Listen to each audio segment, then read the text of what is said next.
ya. Jadi kita buang dulu. Kita dapat lagi satu ekor anak kambing, aman, selamat ya teman-teman, lahirnya nggak ada masalah. Ini kenapa? Nah, inilah kelebihannya kalau kita pakai kandang tanah seperti ini teman-teman. Sebabnya tadi pagi saya ngecek ke sini tadi, kita berikan ini betadin pada pusarnya ini. Diajari teman-teman, dia kan perlu belajar kadang-kadang. Untuk kambing itu dia sudah punya naluri. Biasanya kalau dia mau melahirkan, dia akan cari tempat-tempat yang memang dia bisa aman melahirkan, dan juga itu keuntungan kalau teman-teman punya kandang seperti model kami ini. Assalamualaikum warahmatullahi wabarakatuh. Baiklah teman-teman sahabat Kabah Farm, sanak saudara sekalian, dimanapun kalian berada. Hari ini siang jam 12 saya mau ngasih makan kambing, tapi ternyata kambing saya melahirkan ini. Nah, ini melahirkan, ini bekas ari-arinya ini. Nah, ini kambing yang lahir. Ini lahirnya nampaknya sekitar jam 10 tadi. Ya, jam 10 tadi. Nah, ini anaknya nih, udah bersih. Sudah bersih, udah nggak ada lendir lagi. Bahkan sudah bisa berdiri dan berjalan. Sudah bisa berdiri dan berjalan tanpa perlu kita harus tunggui, tanpa perlu kita khawatir kejepit. Kenapa? Ya, karena kita menggunakan ya kandang yang seperti ini modelnya, lantai tanah seperti ini. Jadi kambing itu aman untuk melahirkan. Dia akan bisa memilih tempat dimanapun dia merasa itu aman bagi dirinya dan juga aman bagi anaknya.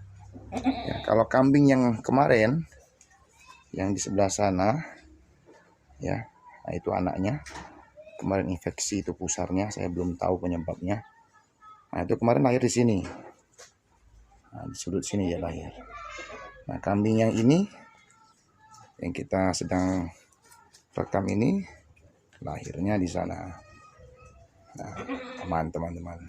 Itu keuntungan kalau teman-teman punya kandang seperti model kami ini. Nggak perlu ditunggu teman-teman, repot menunggu itu, repot lama. Kadang-kadang ya beranak, kadang-kadang juga enggak. Kalau kami lepaskan seperti ini, kalau dia mau kawin tinggal kawin, kalau mau beranak ya tinggal beranak. Kita tinggal panen. Nah, dan di sini juga untuk perawatan kambing yang baru lahir, yang perlu untuk diperhatikan pertama sekali teman-teman itu adalah pusar. Ini pusar kambing ini, pusar anak kambing ini. Ini jangan lupa ditetesi dengan betadin, ya, betadin. Betadin yang paling bagus. Kami tidak menyarankan menggunakan alkohol, tapi menggunakan betadin seperti ini ya. Atau bisa juga menggunakan abu bekas bakaran. Jadi anak kambing di lumuri ini udah kita kasih betadin tadi ya, pusarnya ini sudah kita kasih tadi betadin. Nah, setelah itu yang kedua, anak kambing ini diajari menyusui ke indukannya ini. Ini tadi sudah kita ajarkan tadi ya, tumpah-tumpah ini susunya. Tapi nampaknya tadi anaknya sudah mulai nyusu pas baru lahir tadi. Jadi diajari untuk nyusu dengan induk.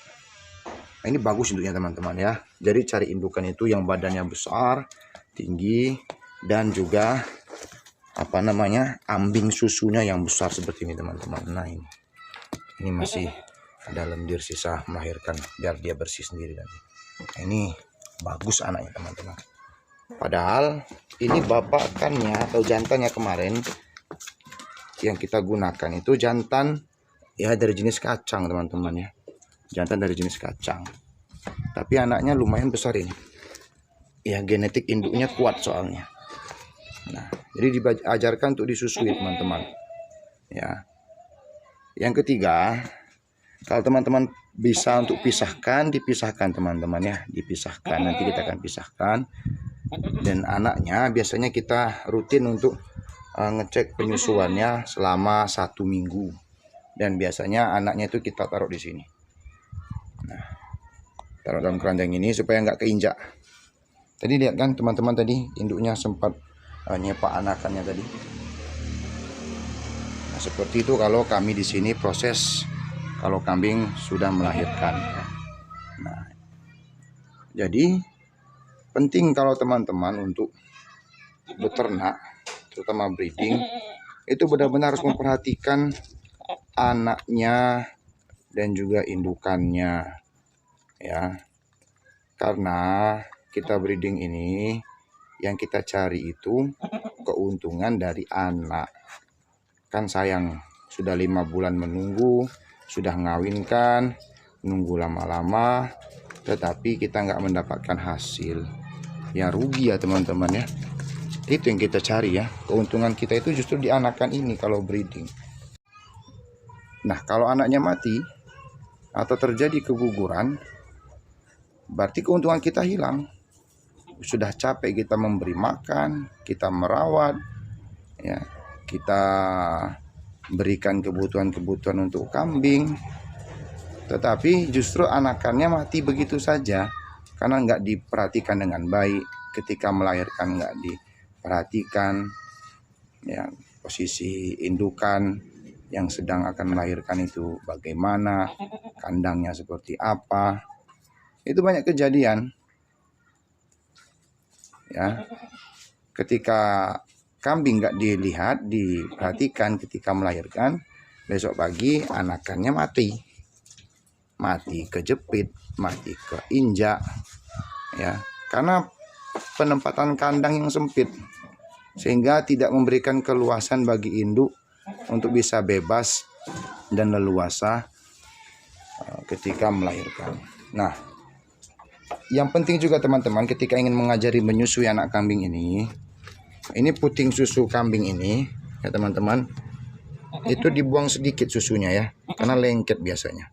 Dibuang sedikit seperti ini ya, dibuang sedikit. Nah, setelah itu biarkan anaknya menyusui supaya nggak kesumbat. Itu penting teman-teman ya, biar lancar anaknya untuk menyusu kepada indukannya. Ya, kami juga nggak menyangka nih, barusan mau kasih makan ini. Biasanya kami kasih makan jam 12. Dan ya teman-teman, nggak ada yang ribut. Kita mau kasih makan jam 12, tidak ada satupun kambing yang berisik kelaparan karena pakannya kita tercukupi.